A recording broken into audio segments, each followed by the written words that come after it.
भगवंत जी कहते हैं कि पंजाबी तो ढोल की थाप सुन के ही नाचने लगते हैं। बुला ले। जिस दिन पूरा पंजाब भंगड़ा करेगा ना, उस दिन करेंगे।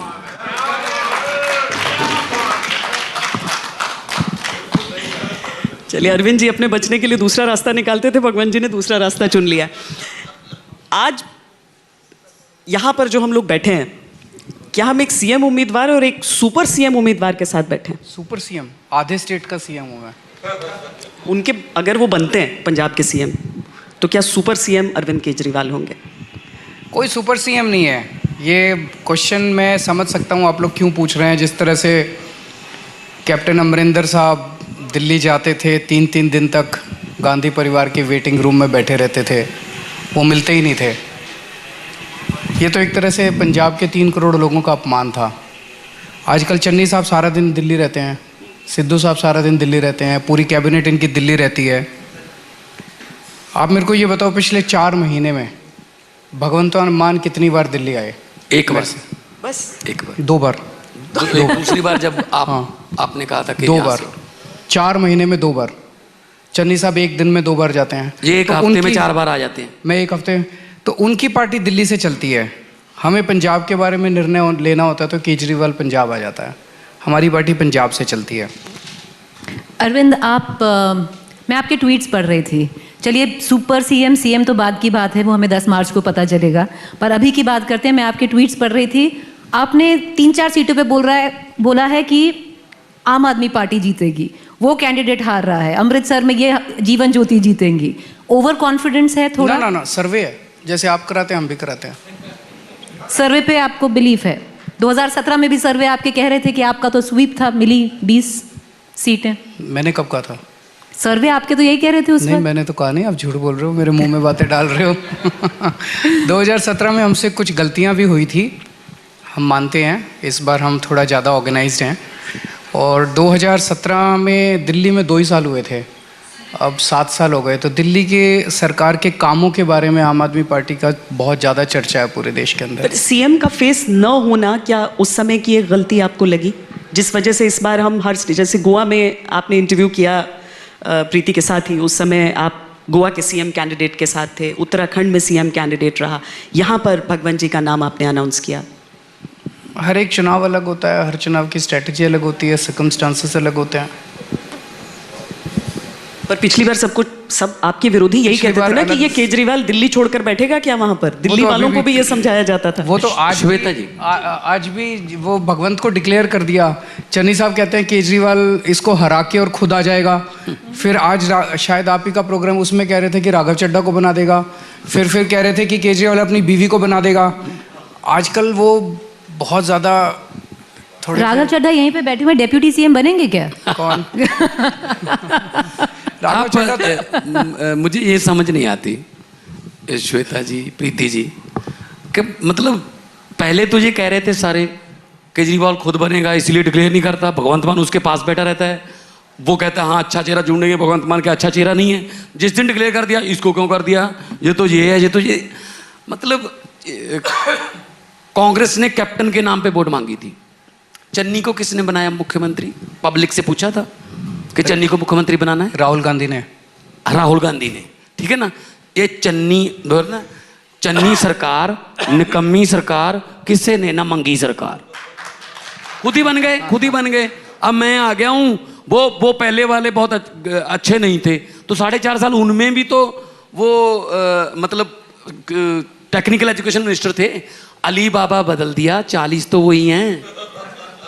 अली बाबा भी नमा दे दिया। सवाल करूंगी, आप दोनों से ये सवाल करूंगी। आपने बताया, जैसे आपने दोनों का नाम लिया, चन्नी साहब, राहुल साहब का नाम लिया, वोट किसके नाम पे पड़ेगा? क्या वोट भगवंत मान के नाम पे पड़ेगा या वोट अरविंद केजरीवाल के नाम पे पड़ेगा? वोट हमारे काम के नाम पे पड़ेगा और वोट हमारे पंजाब के विजन के नाम पे पड़ेगा।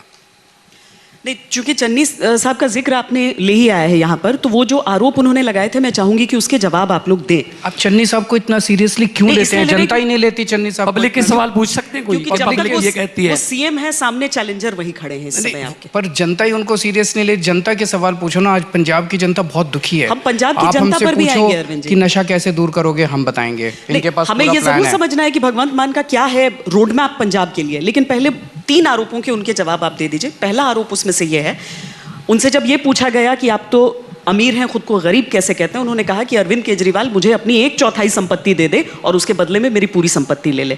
क्या मैं इतना बेतुकी कम बात है। पैसे इन्होंने जवाब दिया इसका। देखो, उन्होंने मुझे भी कहा कि भगवंत मान मेरे साथ अपनी संपत्ति जो है वो बदल ले। मैंने कहा जी आपका चैलेंज कबूल करता हूं, लेकिन भांजे और भतीजों के भी बदलेंगे। आपके भांजे भतीजे कितने साल के हैं? 10-10 करोड़ रुपया उनके घर से मिलता है। 56 करोड़ की बेनामी उनकी वो मिलती है जायदाद, जैगुआर गाड़ियां मिलती हैं। ले लो मेरी संपत्ति, मेरे भांजे की, मेरे भतीजे की, सब बदलाओ सारी। सबकी एक्सचेंज होगी। चलिए तो दूसरी ये कोई बात है? ये मुद्दा है कि मेरी संपत्ति तू ले ले? पंजाब का विजन बताओ। पानी का लेवल नीचे चला गया जी। हमारे युवा आईलेट्स करके, पीएचडी करके, एमएससी करके, दोबारा आईलेट्स करके हमारा ब्रेन ड्रेन हो रहा है, कनाडा न्यूजीलैंड भाग रहे हैं। उसकी बात करें कोई? ये गाली गलौज की जो राजनीति है ये बहुत गंदी है। मतलब पूरे चुनाव के टाइम में वो केजरीवाल बंदर है, भगवंत मान बंदर है, केजरीवाल काला अंग्रेज है, राघव चड्ढा गोरा अंग्रेज है। क्या ये, इससे देश का भला होगा इन चीज़ों से? हमने तो बिल्कुल, हम तो गाली गलौज करते ही नहीं है। हम तो जनता के बीच में जा रहे हैं, जनता के मुद्दों की बात कर रहे हैं। हम किसी को गाली नहीं देते। अरविंद, हम चलिए चन्नी जी ने जो बोला इस मंच पर वो ना कह के, पर उन्होंने एक मुद्दा उठाया है और वो मुद्दा 3 राज्यों के लिए बहुत इंपॉर्टेंट है, पंजाब, हरियाणा और दिल्ली। आप दिल्ली के सीएम हैं, पंजाब में आप चुनाव लड़ रहे हैं और हरियाणा से आप आते हैं, क्या पता कल आम आदमी पार्टी हरियाणा में चुनाव लड़े। वो मुद्दा था पानी का मुद्दा। आपने पानी का मुद्दा के बारे में बोला। जी। सतलुज यमुना लिंक के बारे में उन्होंने बोला कि अरविंद केजरीवाल इसके बारे में क्या सोचते हैं, क्योंकि वो क्या सोचते हैं? वो तो कह रहे नहीं बनना एक चाहिए। मिनट, कांग्रेस पार्टी क्या सोचती है? वो तो कह रहे- सुनो। कांग्रेस पार्टी हरियाणा में जाके कुछ और बोलती है, पंजाब में जाके कुछ और बोलती है, केंद्र में कुछ और बोलती है। एक टाइम ऐसा था जब तीनों जगह कांग्रेस की सरकार थी। इन्होंने मुद्दे को सॉल्व क्यों नहीं किया? बीजेपी से पूछ लो, अभी वहाँ खट्टर साहब की सरकार है, यहाँ पे उस टाइम अकाली दल और बीजेपी की सरकार थी और सेंटर में मोदी जी की सरकार थी। उन्होंने इसको सॉल्व क्यों नहीं किया? ये सॉल्व करना नहीं चाहते, ये इस पर राजनीति करना चाहते हैं। हम सोल्यूशन देना चाहते हैं। पंजाब के हकों को हम किसी भी हालत में मरने नहीं देंगे। एक मिनट, बादल साहब ने जब यहाँ पे चौटाला साहब की सरकार थी तो बादल साहब ने इसका सर्वे करने का मतलब अनुमति दी। 2 करोड़ रुपया खजाने में आया, बाकी जो ओबराय होटल है एयरपोर्ट के पास उसके लिए जमीन ली। ठीक है, 1 नंबर। बादल साहब को मिली? हाँ जी। अच्छा। उन्होंने मतलब 2 करोड़ तो खजाने में दिया। आप ये कह रहे हो सर्वे कि एसवाईएल का सर्वे का उन्होंने दिया। उसके बाद 84 में 83-84 में कपूरी गांव है पटियाला के पास, तब इंदिरा गांधी प्रधानमंत्री थी। इस नहर का वो शिलान्यास करने आई थी, तब कांग्रेस की तरफ से कैप्टन साहब पटियाला से एमपी थे, चांदी की कसी लेके गए थे, चांदी की कसी। अब कांग्रेस और अकालियों से पूछो, हमारी तो 7 साल पुरानी पार्टी है, हमारे से पूछने लगते हैं एसवाईएल। मतलब ऐसे जैसे हमने खुदाई करी है वहां पे। सब कुछ उन्होंने किया है। अच्छा, तीसरी चीज जो उन्होंने कही, और ये इसके साथ उनके आरोपों का अंत, वो ये कि भगवंत मान ने अपनी कंस्टिट्यूएंसी के लिए क्या किया इतने सालों में। सारा गिनाओ। मैं गिनाऊं। जी, एक सवाल तक नहीं उठाया संसद में, ये उन्होंने कहा। किन्होंने कहा? चन्नी साहब ने। एयरपोर्ट, एक काम करो, आपके पास फोन है? हाँ, सिर्फ कविताएं YouTube- सुनाता है, सिर्फ एक शेर और मिनट, शायरी एक करता मिनट, है, एक- कोई सवाल नहीं उठाता है। मुझे बोलने चन्नी दो। साहब को स्पीकर पे लगाओ। 1 मिनट। आप अभी- एक काम अभी- करो, अभी- अभी- एक भगवंत मान पार्लियामेंट यूट्यूब पे डाल लो। आपको जो मुद्दे पे बात करनी है वो करो। मैंने कैंसर का मुद्दा उठाया, अभी मैं अपना 1 दिन का प्रचार छोड़ के गया, मैं किसानों का मुद्दा उठाया मैंने, और वो उस समय 12 के 12 वहां नहीं थे, जो इनके 8 तो इनके हैं, ठीक है ना। मैंने खुदकुशियों का मुद्दा उठाया, मैंने एससी स्कॉलरशिप के घोटाले का मुद्दा उठाया, मैंने मनरेगा का मुद्दा उठाया। इनको शायद याद नहीं है, क्योंकि इनके वाले तो सो के वापस आते हैं। आप पार्लियामेंट से निकाल लो रिकॉर्ड, मैं कोई इसको तो कोई मैं टेम्पर नहीं कर सकता। देश में सबसे ज्यादा मुद्दे उठाने वाले 5 वोकलिस्ट एमपी में मेरा नाम है, और 25 करोड़ मुझे मिला 2014 से 2019 तक। मैंने 26 करोड़ 61 लाख का हिसाब दिया लोगों को। 25 मिला और 26 करोड़ का बताएंगे कैसे? 1 करोड़ 1 लाख, जब कोई छोटा मोटा पंचायत का चुनाव आ गया या कोई एमसी का चुनाव आ गया तो कोड लग जाता है, तो पैसा रुक जाता है, तो बैंक का ब्याज तो मिलता है ना उस पर। 1 करोड़ 1 लाख 5 साल में ब्याज मिला, और 60 लाख पुराने एमपी का जो लैप्स कर गया था वो मिला। 26 करोड़ 61 लाख। मैंने कहा अगर 25 करोड़ लोगों का है तो उसका ब्याज भी लोगों का है, इसीलिए दूसरी बार उन्होंने चुना। उनको बोल देना कांग्रेस वालों को कि अपने केवल ढिल्लों से पूछ लें, मल्टी मिलियनेयर है, ठीक है ना, कि कौन सी कविता उसको कितने भाव पड़ती है। सुखदेव सिंह ढूंढसा से पूछ लें, विजेंद्र सिंगला से पूछ लें कविताओं का भाव क्या है। 2 और आरोप हैं कि आप यहाँ हमारा विजन पूछने हैं या आरोप? सर देखिए, जनता तो पूछेगी ना। जनता नहीं है, जनता का सवाल पूछा ही नहीं आपने, कि लोग कह रहे हैं हमारे चूल्हे में आग बच जाएगी, लोग कह रहे हैं हमारे बच्चे क्या ड्रग्स से बच जाएंगे, लोग कह रहे हैं हमारे बच्चे सऊदी अरब की जेलों से वापस आ सकते हैं। ये सवाल करो जी। स्कूल बनेंगे, अस्पताल बनेंगे, सड़कें बनेंगी, पानी बनेगा, ये जनता के मुद्दे हैं। उनका विजन ही आरोप प्रत्यारोप बस यही करते हैं लोग। एक सवाल जो उठा है, जो उन्होंने जी। प्रियंका जी आए धूरी, प्रियंका जी कह रहे हैं जो दिल्ली से आए हैं उनकी सरकार मत बताना। प्रियंका मोगा रहती है, खुद भी तो दिल्ली से आई है। पंजाब चुनावों की बड़ी अच्छी बात है, आप बहुत देर तक सीरियस ही नहीं रह सकते। वही, और ये जुगलबंदी हो गई है दोनों की, अरविंद केजरीवाल प्लस भगवंत मान। It is a serious question. अगर ये दिल्ली से हैं, लेकिन तो ये जो केमिस्ट्री, ये जो राहुल कहाँ दिख रही है रहता ना आप दोनों के बीच आज। एक मिनट, गजेंद्र शेखावत कहाँ का है? मीनाक्षी लेखी कहाँ से है? अमित शाह कहाँ से? अमित शाह कहाँ से है? अच्छा, चलिए, सब हिंदुस्तान से। देश की पार्टी, हमारी भी नेशनल पार्टी, हमारे भी कन्वीनर आते हैं। चलिए, आपने प्रियंका गांधी का जिक्र किया, उन्होंने ये भी बोला है अरविंद, और आप इसका, उन्होंने साफ बोला है कि मोदी और अरविंद दोनों एक हैं, दोनों आरएसएस से आए हैं, और आरएसएस की बिल्कुल वही सोच है। कहने दो उनको, क्या फर्क पड़ता है? आप आरएसएस से आए हैं। आर्टिकल 19(1) में सबको बोलने का अधिकार है, वो भी बोल रही हैं। यहाँ प्रियंका जी रहते हैं, जहाँ राहुल जी रहते हैं, जहाँ गांधी परिवार रहता है, जहाँ पे केसी वेणुगोपाल रहते हैं, अमित शाह जी रहते हैं, जहाँ के घर हैं वो नई दिल्ली विधानसभा है, उनका एमएलए पिछले 3 बार से अरविंद केजरीवाल है। उनको बोलो पहले, कांग्रेस को बोलो पहले नेशनल कैपिटल में कोई खाता तो खोल लें। 0-0-0।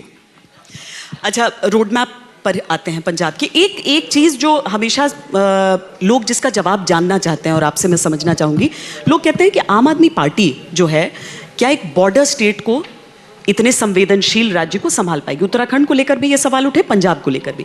तो मैं आपसे समझना चाहती हूँ कि अगर आप यहाँ पर जीतते हैं तो being a border state Punjab को लेकर आपका उस हिसाब से क्या विजन? ये अच्छा प्रश्न पूछा आपने। मेरे पास पिछले कुछ दिनों से भी कुछ लोग आके ये प्रश्न पूछ रहे हैं जी, जिस तरह से बीजेपी और कांग्रेस के बीच में खासकर पीएम सिक्योरिटी को लेके राजनीति चल रही है, ये अच्छी चीज़ नहीं है।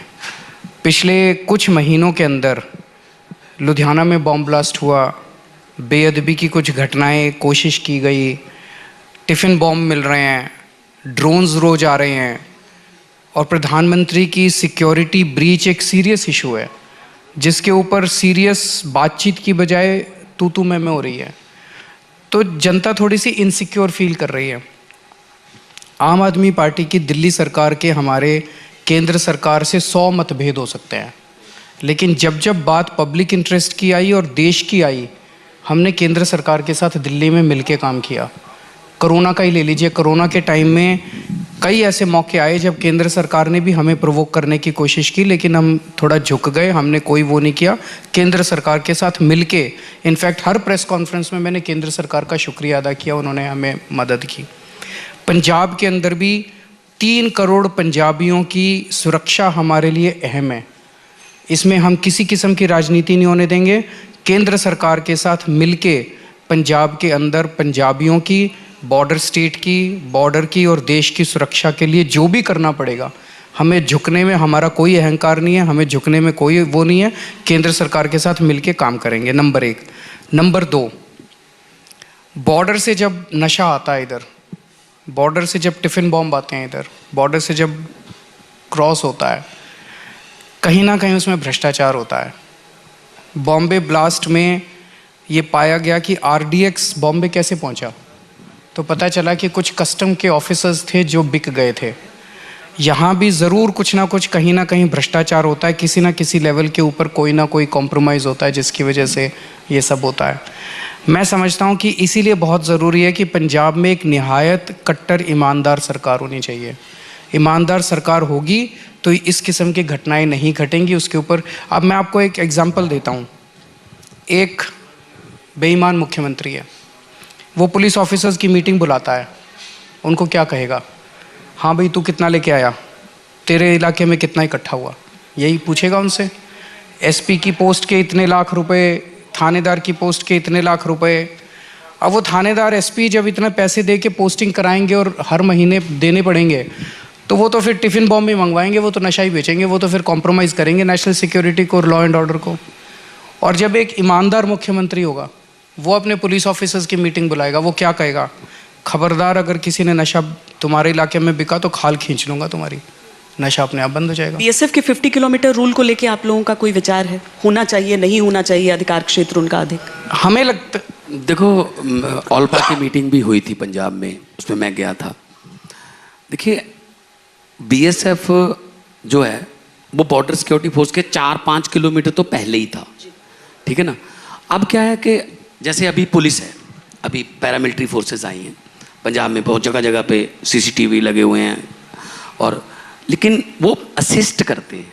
पंजाब पुलिस का एक अधिकारी उनके साथ रहता है, उनका काम है कि भाई उसके पास जाओ, वो क्या कहेगा उसका काम है। तो अगर अब आधा पंजाब आ जाता है 50 किलोमीटर की रेंज में, तो पंजाब अमन शांति चाहता है, पंजाब की सोशल बॉन्डिंग बहुत अच्छी है। ये बीएसएफ के लिए भी बहुत बड़ा बर्डन है, बॉर्डर के लिए है, ना कि वो यहाँ आके मतलब घरों में छापे मारकर कोई ऐसा हो करें। उनके पास थाना नहीं है, कोई कहाँ लेके जाएंगे गिरफ्तार करके? वो प्रैक्टिकल नहीं है आपके हिसाब से? तो फिर कहाँ लेके जाएंगे? सीधा फिर एनआईए को देंगे वो। तो ये तो मतलब स्टेट का law and order is state issue. तो लॉ एंड ऑर्डर में आप अगर ऐसा करोगे, हाँ असिस्ट करने के लिए कितना भी चाहिए वो करते रहे। आपने सोशल बॉन्डिंग के बारे में बात की। पंजाब एक ऐसा स्टेट है जो हमेशा नेशनल नैरेटिव अगर लें उसको बक करता है। अगर पोलराइजेशन और स्टेट्स में हो रहा है, यहाँ पर नहीं दिखने को मिल रहा है।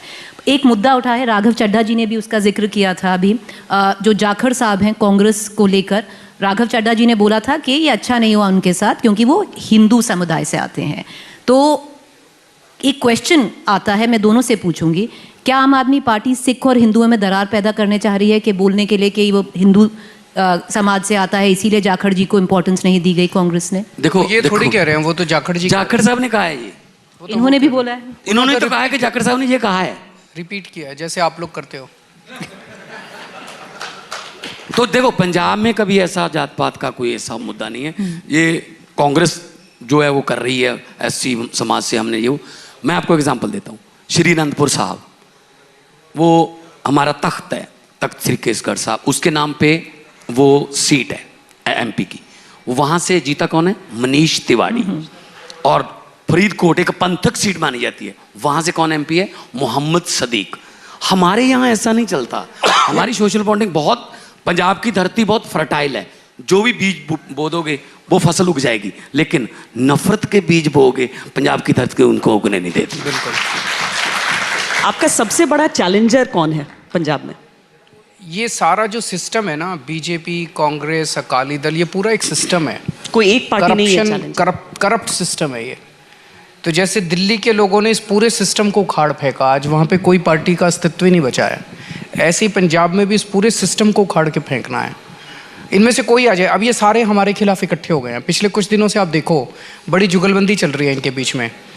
सुखबीर बादल साहब केवल मुझे और भगवंत मान को गाली देते हैं, चन्नी साहब के खिलाफ एक शब्द नहीं बोलते। चन्नी साहब केवल मुझे और इनको गाली देते हैं, सुखबीर बादल के खिलाफ नहीं बोलते। प्रियंका गांधी आती है, राहुल गांधी आते हैं, वो हमें गाली दे के चले जाते हैं। अमित शाह जी आते हैं, मोदी जी आते हैं, वो हमें गाली दे के चले जाते हैं। ये सारे इकट्ठे हो गए हैं। इनको इस बात से कोई परहेज़ नहीं है कि इनमें से कोई भी जीत जाए। वो खुश हैं, बिकॉज ये परिवार चलता रहेगा इनका सबका और ये लूट चलती बस आप नहीं रहेगी। चाहिए। लेकिन ये नहीं चाहते कि आम आदमी पार्टी आए तो इनकी लूट बंद हो जाएगी। सुखबीर इस पूरे सिस्टम को उखाड़ के फेंकना, ये पंजाब का दुश्मन है। सुखबीर बादल जी ने ये बोला भी है, पब्लिकली भी बोला है कि वोट ट्रांसफर हो सकता है। उसका मतलब क्या है? उनसे पूछते वो क्या नहीं, कह रहे थे। नहीं मैं क्या बोला उन्होंने? वोट ट्रांसफर हो सकता है शिरोमणि अकाली दल का। शिरोमणि अकाली दल का शिरोमणि वोट ट्रांसफर हो अकाली दल सकता है। नहीं, ट्रांसफर तो तभी होगा अगर उनके पास वोट होगा। खाली पतीले से कौन सी सब्जी मिलेगी? तो आप इसको थ्रेट नहीं ले रहे है नहीं कुछ उनके पास। नहीं, पर अश्विनी कुमार ने तो कांग्रेस छोड़ते ही जो इंटरव्यू दिया उसमें उन्होंने कहा कि आम आदमी पार्टी की लहर है यहाँ पे। किसने कहा? तो अश्विनी कुमार, हमें तो लगा कि शायद वो आम आदमी पार्टी ज्वाइन करने वाले थे इसीलिए कहा। नहीं ऐसा नहीं है, पर वो सच बोल रहे हैं। लहर वाला सच लग रहा है आपको लहर महसूस हो रही है, या आपको ये लग रहा है कि आपके सामने के विरोधी इतने खंड खंड में बट गए, इतना कंफ्यूजन हो गया है सामने कांग्रेस से? कांग्रेस तो एक सर्कस बन गई है। आप जरा बताइए कौन किससे लड़ रहा है। हाँ, कांग्रेस देखो, कांग्रेस में क्या चल रहा है?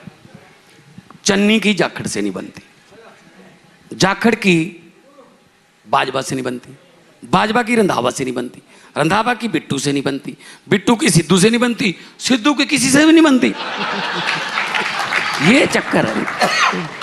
और अभी सारी पार्टी एक दूसरे को हराने में, चन्नी साहब का भाई जो है वो एक जगह से इंडिपेंडेंट लड़ रहा है कांग्रेस को हराने के लिए, दूसरा किसका और बेटा लड़ रहा है कहीं से। राणा गुरजीत का बेटा आजाद खड़ा है सुल्तानपुर लोधी से, वो कह रहा है मैं कांग्रेस को हरा के दिखाऊंगा।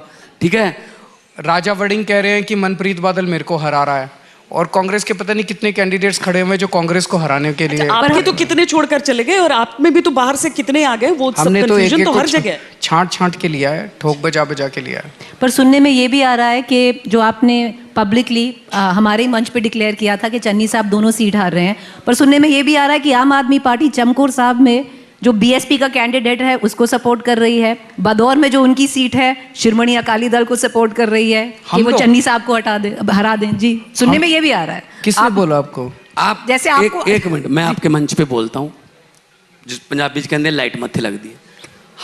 हमें चमकौर साहब और भदौड़ के जो आप कह रहे हैं उनके कैंडिडेट के नाम भी नहीं पता कौन है।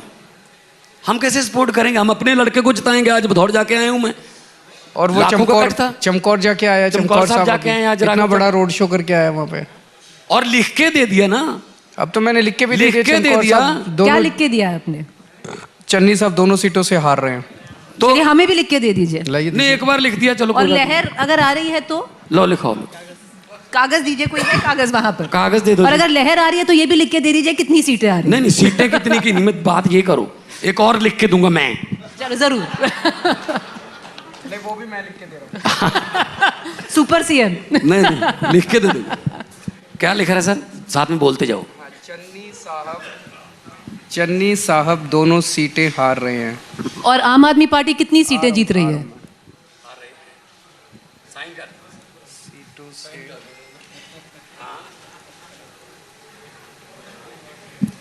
अच्छा, एक और चीज है, कल चन्नी साहब ने कहा था कि भगवंत मान जी धुरी से कितने वोटों से आ रहे हैं? 20,000 कह रहे थे। आज मैं अभी धुरी होके आ रहा हूँ, धुरी से सीधा आपके प्रोग्राम में आ रहा हूँ। कम से कम 51,000 वोटों से भगवंत मान जीतेंगे, ये भी लिख के दे रहे हैं।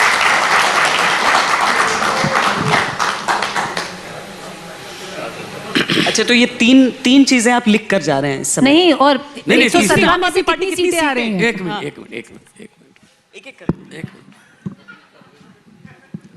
तीसरी बात एक और लिख दो सर।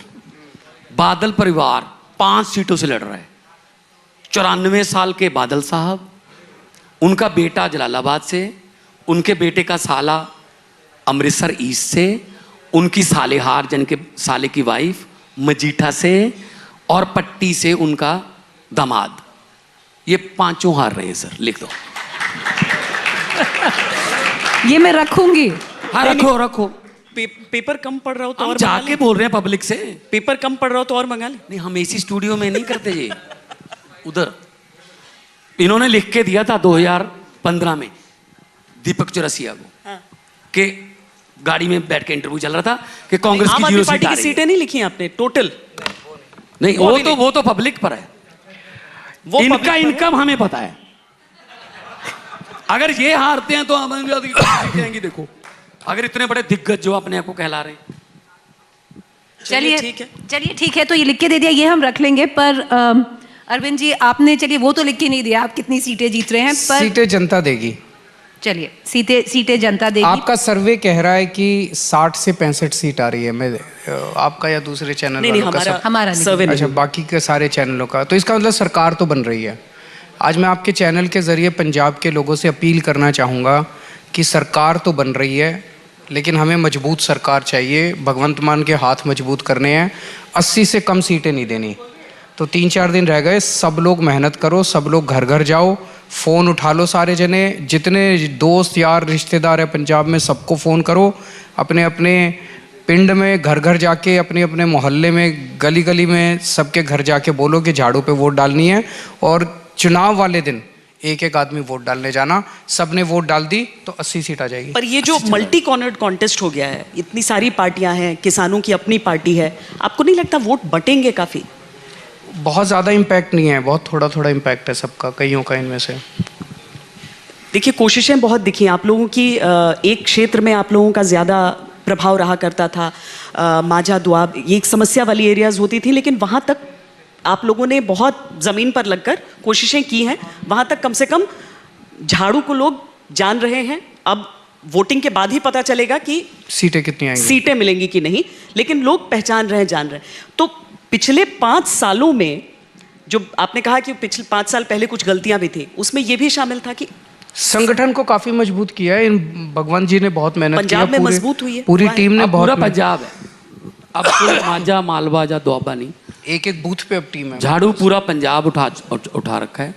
और मुझे पक्का पता है 10 मार्च को आप तो 6 बजे बैठ जाएंगे ना, रिजल्ट 8 बजे शुरू होंगे, 8:15 बजे आप कहेंगे पहला रुझान आम आदमी पार्टी में पक्ष में आया। मैं लिख लो, ये भी लिख लो। चलिए लिख लेते हैं। पर भगवान जी चलिए, अगर पहला रुझान आम आदमी पार्टी के पक्ष में आया है और अगर आप जीत गए, सीएम आप बनेंगे, तो एक सवाल ये भी है जो बहुत उठाया जाता है, आपने आंसर भी जम के किया है और आपने वो शाये नहीं किया है वो आंसर करने के लिए। फिर से पूछूंगी, जो बोला जाता है नो पीएम आफ्टर 6 PM, वो होगा आपके लिए? नो सीएम आफ्टर 6 PM, वो होगा आपके लिए? मैं पार्लियामेंट इसका जवाब मैं देता हूँ। जब भगवंत को हमने सीएम के लिए डिक्लेयर किया तो चन्नी साहब ने 50 लोगों की टीम बिठाई, सुखबीर बादल ने 50 लोगों की टीम बिठाई। बोले ये 48 साल का लड़का है, 48 साल में इसने जितनी गड़बड़ कर रखी है सारी निकालो। उन्होंने खूब आगे पीछे सब टटोला, सब टटोल टटाल के इनको दोनों 100 लोगों को मिला के भगवंत मान के 3 वीडियो मिले बस, बहुत पुराने, 10-15 साल पुराने, और कुछ नहीं मिला। 7 साल से ये MP है, इसका कोई घोटाला कुछ कोई फर्क। तो ये चन्नी साहब से और सुखबीर बादल से सर्टिफिकेट लेके आया है कि सबसे कट्टर ईमानदार आदमी है ये पंजाब का, एक पैसे की इधर उधर चोरी नहीं कर रखी। उनको कुछ नहीं, तो फिर वो बस वो 3 वीडियो वायरल कर रहे हैं। नहीं, एक मिनट, अभी क्या टाइम हुआ है? 8 बज रहे हैं। नहीं 8 नहीं बजे, 9 बज रहे हैं। नहीं 9:30 बजे। चलिए 9:30। तो फिर 3.5 घंटे लेट क्यों हूँ मैं? ये तो सीएम बनने के बाद की बात, अगर सीएम बनते हैं तब की बात कर रहे हैं। सीएम बनने के MP बनने के बाद प्रचार, अभी तो प्रचार कर रहे हैं, अभी तो लोगों को इम्प्रेस कर रहे मैं हैं। रात के 12 बजे तक पार्लियामेंट में बोलता रहा हूँ जी। मैं अभी 10 कर दिया, 9:56 पर मेरा स्पीकर बंद होता है उसका प्रचार का। चन्नी साहब, सुखबीर बादल, कैप्टन साहब 5 बजे कहते हैं बहुत पंजाब बच गया, चलो घर चलते। मान साहब, इसमें कोई बुराई नहीं है कि अगर कोई ड्रिंक करे, कोई बुराई नहीं है अगर कोई अल्कोहल कंज्यूम करे, पर वो अगर आपके काम पे अफेक्ट करता है तभी इशू होते हैं। तो आप अपनी मेरा काम बोलता है ना, तभी सेकंड टाइम वही पूछ रही हूँ। ये चन्नी साहब को ये भी पूछ लेना ना, जो पहले वाले थे उनके वीडियो आते थे, कैप्टन साहब के तो महफिल के वीडियो आते थे, पहले वाले कौन थे? तो उन पर कोई वो राजा हैं, ये कोई मुद्दा नहीं है, ये सिर्फ इनका उनके मेरे खिलाफ कुछ मिलता नहीं है, बोलते रहो। अच्छा, मुझे पंजाब की प्रायोरिटी अपनी समझाइए। ये बहुत सारे मुद्दों पर ऐसे चर्चा हो जाती है, लेकिन उसके बीच वाकई अगर मैं टॉप 3 पूछूं, अगर आप जीतने के तुरंत बाद पहली 3 चीज क्या करेंगे? या ओनली 3 नहीं, बहुत सी करनी पड़ी। सबसे पहले जो बेरोजगारी है ना, बहुत सी बीमारियों की जड़ है श्वेता जी। मतलब बेरोजगारी, अगर PhD करके MSc करके घर आ गए, फ्रस्ट्रेशन में चले गए, जिनके पास थोड़े बहुत पैसे हैं, माँ के गहने बेच दिए, जेवर बेच दिए, बाप की ज़मीन बेच दी, चलो कनाडा, चलो न्यूजीलैंड, चलो ऑस्ट्रेलिया। जिनके पास नहीं है वो फ्रस्ट्रेशन में जाके वो गलत संगत का शिकार हो जाते हैं। पंजाबी में कहावत है, बेला मन शैतानी दा कर, तो वो ड्रग्स में चले जाते हैं। अगर हम उनको काम दे दें, इंडस्ट्री को वापस बुलाएं, इंडस्ट्री कैसे आएगी, गई कैसे है, इंडस्ट्री से पैसे मांगे जाते हैं, व्यापारियों से कहा जाता है इतने % मेरा हिस्सा दे तब तेरा प्लांट चलेगा। तो वो चले गए, बद्दी चले गए, राजस्थान चले गए, मध्य प्रदेश, उनको वापस लाएंगे, वो लड़के लड़कियों को काम देंगे। आप किसी ऐसे आदमी को नहीं जानते होंगे पंजाब में, आपके रिश्तेदार दोस्तों से पूछ लेना, जो नौकरी भी करता हो और ड्रग भी लेता हो। ये हो ही नहीं सकता, उसके बाद टाइम ही नहीं होता। तो आम आदमी पार्टी की सरकार बनेगी मुख्यमंत्री के तौर पर, मेरी ये तमन्ना है, मैं लड़के जो नौजवान हैं उनके हाथ से टीके छीन कर टिफिन देना चाहता हूँ, ताकि वो काम पहला प्रायोरिटी है। हाँ जी, पहला प्रायोरिटी पहली रोजगार है, उनको रोकना है। क्यों भाग रहे हैं जी हम, चलो जी 6 बैंड 7 बैंड आइलेट्स के, चलो इतनी फर्टाइल धरती, गुरु नानक देव जी की धरती, शहीद आजम भगत सिंह की धरती, शहीद उधम सिंह की धरती, लाला लाजपत राय जी की धरती, क्यों छोड़ रहे हैं हम? क्योंकि उनको आगे कुछ नज़र नहीं आता। मुझे प्रचार के दौरान बहुत से लड़के लड़कियां मिलते हैं गांव में, जी मैं MSc मैथ हूँ, रोने लगी लड़की, वो कहती मैं बाहर नहीं जाना चाहती, मुझे रोक लीजिए प्लीज़, मैं नहीं जाना चाहती। ये हालत है इनकी। इन्होंने कभी देखा है नीचे उतर के? कभी गए हैं गाँव में? हेलीकॉप्टर से गरीब के चूल्हे की आग नज़र नहीं आती। देखो तो सही, कैसे रो रहे हैं। पंजाब इतना उदास कभी नहीं देखा गया था। पर अरविंद जी, बेरोजगारी तो एक सरकार का इशू नहीं है, वो तो हमेशा मतलब हर सरकार में हो सकता है। तो आप ये कैसे ठीक करेंगे? मतलब जॉब्स कहाँ से आएंगे? वही तो मैं कह रहा हूँ ना, जॉब इंडस्ट्री आएगी ना, इंडस्ट्री को अप्रिशिएट करो। 4 यूनिट की परमिशन लेने आए, कितने काम दे रहा है? 400 को, 7 की ले ले, 700 को काम दे, उनको सब्सिडी दो, उनको माहौल दे दो। व्यापारी क्या चाहता है? माहौल चाहता है कि मुझे माहौल मिल जाए, मेरे रेड ना हो, मेरे घर पे पुलिस ना आए, मुझे डराया ना जाए। नंबर 2, ड्रग्स की समस्या बहुत बड़ी समस्या, इसका भी रोड मैप है। ऐसे एकदम से नहीं होगा, पहले रिहैब सेंटर खोले जाएंगे, क्योंकि आपको इस बात के लिए तैयार रहना होगा, जैसे ही सप्लाई लेन आपने तोड़ी, लाखों की गिनती में वो एडिक्टेड मरीज वो तड़पेंगे, वो उनको क्रेविंग होगी, उनको फिर आपको इलाज करना होगा। इलाज करके मेडिकली, फिर उनकी काउंसलिंग करके उनको समाज में वापस ले जाके उनको काम देंगे, ताकि दोबारा वापस वो उस लाइन में ना जा सके। ये हमारा ड्रग्स का रोड मैप है। और तीसरा खेती है। देखो, गुरु नानक साहब ने कहा था, उत्तम खेती मध्यम व्यापार निखेध चाकरी, मतलब नौकरी को तीसरे नंबर पर, लेकिन आज नौकरी पहले नंबर पर, खेती तीसरे नंबर पर। हम तो मजबूरी में खेती करते हैं, चलो कोई और काम नहीं, चलो खेती कर लो। क्यों भाई? इतनी फर्टाइल धरती है, ये देखो आपने जो दिखा रखा है, यहाँ फिल्मों वाले शूटिंग करने आते हैं, कहीं और किसी स्टेट में मिलती है इतनी हरियाली, पर फिर भी भाग रहे हैं, क्योंकि कोई एग्रीकल्चर पॉलिसी नहीं है। PAU जो है नए बीजों की खोज करने के लिए बनाई गई थी, पंजाब एग्रीकल्चर, वो खुद अपना भार नहीं उठा रही, सैलरी नहीं दी जा रही। PAU का खुद का नरमा मर जाता है, जिन्होंने खोज करनी होती है उनके पास पैसे ही नहीं है। PAU को जिंदा करो, और जो सोसाइटीज़ हैं, कॉर्पोरेट सोसाइटीज़, उनको जिंदा करो, और फसलों का हम मक्का बीज सकते हैं, सूरजमुखी बीज सकते हैं, सरसों बीज सकते हैं, मूंगफली, जो मर्जी बीज दो, पंजाब में बाजरा बीज लो, लेकिन बेचेंगे कहाँ? तो पंजाब गवर्नमेंट उनको मंडीकरण देगी, प्रोक्योर हम करेंगे, MSP देंगे। धान जो है ना, वो हमारी चावल हमारी खुराक नहीं है जी। 1 किलो चावल पैदा करने के लिए 3800 लीटर पानी लगता है। हमारा लेवल धरती का 400 फुट पे चला गया। आने वाले 20 साल में ये अंदाज़ा लगाया जा रहा है कि पंजाब का मालवा खास तौर पे मारूथल बन जाएगा। हमें क्या मिला जी? चावल तो हमारी खुराक नहीं है, हम कुछ और बीजेंगे, पानी रिचार्ज सेंटर करेंगे, पानी भी ऊपर लेके आएंगे, और पवन गुरु पानी पिता माता धरत महत, गुरु नानक साहब का ये जो दर्जे तीनों दिए हुए हैं, हवा को, पानी को और धरती को, ये कायम रखेंगे। अरविंद जी, एक चीज़ और मैं समझना चाहती हूँ आपसे, वो ये कि दरअसल ये शोर में एक बेमानी मुद्दा बन जाता है, लेकिन सरहद आपकी लगती है पाकिस्तान से, और जो पार्टी जीतेगी और रूल करेगी पंजाब पर, जो CM होगा, उसके पाकिस्तान को लेकर रुख भी सुर्खियों में रहेगा, इसीलिए क्योंकि अभी तक नवजोत सिंह सिद्धू अगर करतारपुर जाते हुए इमरान खान से मिलते हुए नजर आते हैं तो लोग हमेशा न सिर्फ पंजाब में बल्कि पंजाब के बाहर भी जानना चाहते हैं कि पार्टी का रुख क्या है। वो तो केंद्र सरकार का मुद्दा है। मुद्दे तो बयान तो सबके आ जाते हैं। पाकिस्तान के साथ रिलेशंस केंद्र सरकार को मेंटेन करने हैं। जो रिलेशंस केंद्र सरकार डिसाइड करेगी वो हमें मान्य होंगे। हम कोई पंजाब पाकिस्तान के साथ इंडिपेंडेंट रिलेशंस नहीं रख सकता। हाँ, कांग्रेस पार्टी ने रखे हैं। यहाँ पे पंजाब में चन्नी साहब भी कहते हैं कि इमरान खान मेरा बड़ा भाई है और कहते हैं केजरीवाल बाहरी है।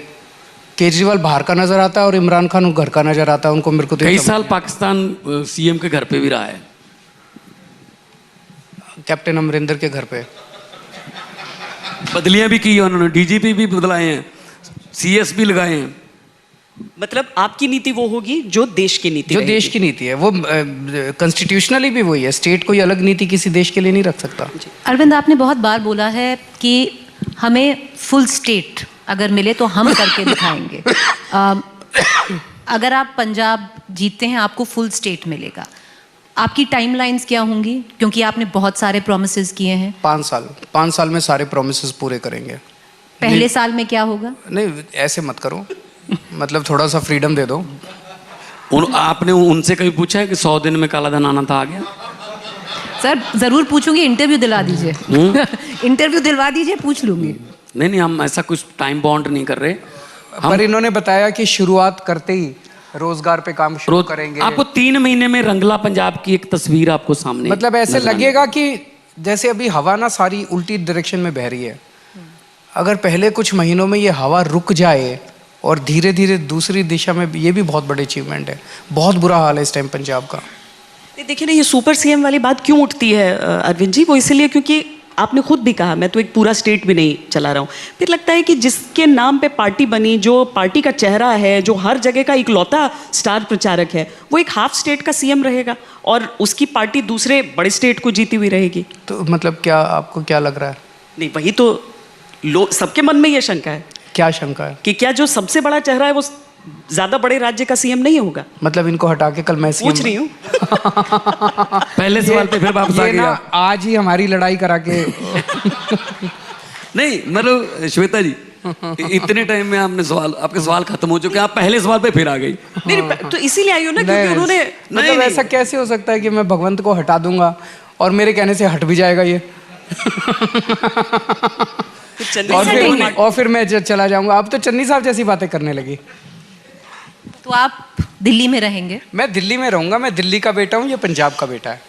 और उसके बाद गुजरात जाएंगे, हिमाचल जाएंगे, हम हरियाणा पूरे जाएंगे, देश में कहाँ जाएंगे। हम पूरे देश में जाएंगे। मैंने जैसे कई बार कहा, अगर मैं गुजरात चला गया इनके साथ, अब ये मत कह देना कि ये गुजरात के सीएम बनेंगे। अब पंजाब को छोड़ना है, गुजरात तो बड़ा है। तो मैं पंजाब की धरती का बेटा हूँ। लोग मुझे अपना मानते हैं क्योंकि लोगों में एक महसूस, एक आस की किरण उम्मीद की है कि ये अपना है, ये अपनी बेटा भतीजा, छोटा भाई, बड़ा भाई है। क्योंकि इससे पहले जिनको सीएम की कुर्सी देते रहे, राज देते रहे, उनके महलों की दीवारें इतनी ऊंची हैं कि अंदर नजर नहीं आ सकता और दरवाजे 4-4, 4.5 लोगों के लिए खुले नहीं। तो पब्लिक कहती है यार क्यों ना फिर खुद ही वोट डालें। मैं भी ये कहता हूँ अपने प्रचार में कि 20 तारीख को झाड़ू वाला बटन दबाकर अपने आप को वोट दो, अपने बच्चों को वोट दो। अपने लिए चैलेंज भी बहुत बड़ा आप स्वीकार कर रहे हैं। बहुत ज़्यादा लोन है पंजाब पर, बहुत ज़्यादा डेट में है पंजाब, कर्ज में है। बेरोजगारी दर भी नेशनल एवरेज से कहीं ऊपर है और जो लक्ष्य आपने अपने लिए रखे हैं उसके लिए पैसा कहाँ से आएगा? जो आप फ्री वादों को वेलफेयर स्टेट कह के जो कर रहे हैं उसके पैसे कहाँ से आएंगे, उसका क्या खाका है? 3 लाख करोड़ का कर्जा है। पहले मैं ये पूछना चाहता हूँ पंजाब को अब तक चलाने वालों को, वो 3 लाख करोड़ कहाँ खर्चा गया जी? 20 साल से कोई स्कूल नहीं बनाया नया, 20 साल से कोई नौकरी नहीं थी सरकारी, सब आउटसोर्सिंग ठेका चल रहा है। 20 साल से कोई कॉलेज यूनिवर्सिटी नहीं बनी, 20 साल से कोई सड़क नहीं बनाई जहाँ टोल ना हो। तो 3 लाख करोड़ कहाँ गया? कहाँ खर्च किया? कोई काम नहीं किया। हाँ, इधर पहाड़ों में इनके महल बन गए, इनके 7 स्टार होटल बन गए, इनके शॉपिंग कॉम्प्लेक्स बन गए, विदेशों में इन्होंने आइलैंड खरीद लिए। तो रिकवर करेंगे क्या आप उन चीजों से? तो वो भी करेंगे, वो भी करेंगे। एक मिनट, अभी जितने भी पंजाब के इनकम के sources owned by politicians, sand mafia नेताओं का, लैंड माफिया नेताओं का, एक्साइज नेताओं के पास, ट्रांसपोर्ट नेताओं की, अब इनका मुंह खजाने की तरफ करेंगे, लीगलाइज करके खजाना भी भरेगा, लोगों को सहूलत भी देंगे। जस्ट लाइक दिल्ली, पहला बजट मनीष जी ने 26,000 करोड़ का पेश किया था, फिर मोहल्ला क्लिनिक बने, स्कूलों में पढ़ाई फ्री हुई, अस्पताल अच्छे और फ्री मुफ्त, और बिजली 73% को फ्री, और अगला बजट जो है वो 69,000 करोड़ का था। अगर नीयत अच्छी हो ना, सब कुछ होता है, सरकार के पास पैसे की कमी नहीं होती। ये करके दिखाएंगे तो पहले 5 साल में वो बात नहीं होगी कि जैसे बीजेपी जब आई के पिछले इतने सालों से कांग्रेस ने रूल किया, ये तो सब उनका कराया है, टाइम लगता है। नहीं, हम ऐसी बातें नहीं करते। 5 साल की जो हमने गारंटी दी है 5 साल में पूरी करेंगे। और फ्री की शुरुआत कब से हो जाएगी? सरकार बनते ही? कुछ की पहले होगी, कुछ की थोड़ी बाद में होगी। 5 साल के अंदर सारा इम्प्लीमेंट। दिल्ली में भी चीजें समय लग गई थी, जो मुफ्त की चीजें थी। इसीलिए मैंने कहा कि 5 साल का टाइम मांगा है। ऐसा नहीं होना चाहिए कि 10 को सरकार बने और 12 तारीख को अकाली दल वाले धरने पे आ जाएं कि देखो तुमने तो ये नहीं किया, तुमने तो 5वें साल तो नहीं मिलेगी जाकर चीजें? नहीं, कुछ पहले भी मिलेंगी, कुछ दूसरे में भी, कुछ तीसरे में भी, हो सकता है कुछ लेट भी हो, लेकिन होगा पूरा 5 साल के अंदर। अगर कर्ज इतना है तो वापस अपनी 5 साल के अंदर कर्ज भी ठीक करेंगे, सरकार को भी नफे में ले जाएंगे और सारी फ्री चीजें भी देंगे, इतना पक्का कर देंगे। क्योंकि पब्लिक टैक्स देती है, पब्लिक चाहती है कि हमारा टैक्स की मनी वो इंफ्रास्ट्रक्चर के रूप में, वो स्कूलों के रूप में, अस्पताल के रूप में, सड़कों के रूप में, फोकल पॉइंट्स के रूप में, बिजली के रूप में हमारे पास वापस आए। तो आनी चाहिए। तो विदेशों में भी ये करते हैं। अमेरिका, कनाडा डेवलप कंट्री है, उन्होंने भी कोरोना के समय जब ऐसे जो जिनका कोई बेरोजगारी होती है तो उनके अनएम्प्लॉयमेंट अकाउंट में पैसे डालते हैं, उनको उसको सोशल सिक्योरिटी कहते हैं। आप मुफ्तखोरी कहते हो। तो सोशल सिक्योरिटी है, उनकी हम सिक्योरिटी फ्री करना, समाज की सिक्योरिटी करना सरकार की जिम्मेदारी होती है। हम फ्री भी नहीं कर रहे, हम सोशल सिक्योरिटी कर रहे सोशल हैं। सिक्योरिटी कर रहे हैं। अरविंद, आज 15 है, 5 दिन में, 4 दिन में पंजाब वोट करेगा। 4 दिन बहुत क्रूशल होते हैं। पिछले 2017 का अगर चुनाव देखें तो कहते हैं आज के 3 दिन में चुनाव पलटा था, तो थोड़े नर्वस हैं? हाँ, मतलब मैं ये कह सकता हूँ कि we are on our toes. अभी ये है कि कुछ भी हमसे भी गलती नहीं होनी चाहिए, कोई ऐसा हादसा भी नहीं होना चाहिए कि कुछ गड़बड़ हो जाए, बिकॉज पूरे पंजाब को अभी उम्मीद है कि अब इस बार आम आदमी पार्टी की सरकार आएगी, इस बार बदलाव होगा। ये चीज़ें डिस्टर्ब करती हैं कि जितने वोट, जो एक वोट परसेंटेज का भी कंपैरिजन आप लोगों का हो जाता है कि 17 में कितने मिले, उसके बाद लोकसभा के समय कितने घटे, या फिर हर चुनाव अलग होता है। पिछले वाले से इसको कंपेयर करना बेमानी होगा। और अगर जीतेंगे तो उसमें कितना प्रतिशत आपकी मेहनत रहेगी और कितने प्रतिशत विरोधियों के सेल्फ गोल्स होंगे? 100% मेहनत पंजाब के 3 करोड़ लोगों की होगी। विरोधियों की गलतियां नहीं कंट्रीब्यूट कर रही हैं। और कोई मैटर, जनतंत्र के अंदर जनता मालिक होती है, जनता जनार्दन होती है। आप जितनी मर्जी मेहनत कर लो, विरोधी जितना मर्जी कुछ भी कर ले, जिस दिन जनता मन बना लेती है किसी को भी उखाड़ फेंकती है, जिस दिन जनता मन बना लेती है किसी को भी कुर्सी पे बिठा देती है। आपने बोला आप नर्वस हैं क्योंकि 4 दिन बचे हैं, कुछ भी हो सकता है, आप कोई घटना ना हो जाए। कैसी घटना हो सकती है कि आपको लगे? किसी अनहोनी पिछली बार मौड़ में बम धमाका हो गया तो जिसका आज तक इन्होंने जांच नहीं कराई कुछ 5 साल हो गए। हाँ, तो मतलब ऐसा अभी ब्लास्ट हुआ लुधियाना में, पंजाब का ये हिस्सा नहीं है। पंजाब ये दिन देख चुका है। पंजाब वापस जो आप भंगड़े वाले लेके आए ना, पंजाब वो चाहता है कि हम ऐसे नाचते गाते रहें, हम हंसता खेलता पंजाब है। तो मैं तो यही कहूँगा कि कौम को कबीलों में मत बांटिए, लंबे सफ़र को मीलों में मत बांटिए। एक बहता दरिया है मेरा भारत देश, इसको नदियों और झीलों में मत बांटिए। क्या बात है। इसके साथ ही मुझे लगता है कि हम थैंक यू सो करते मच। हैं। धन्यवाद। सभी दर्शकों को भी thank you. Thank you. Thank you very much.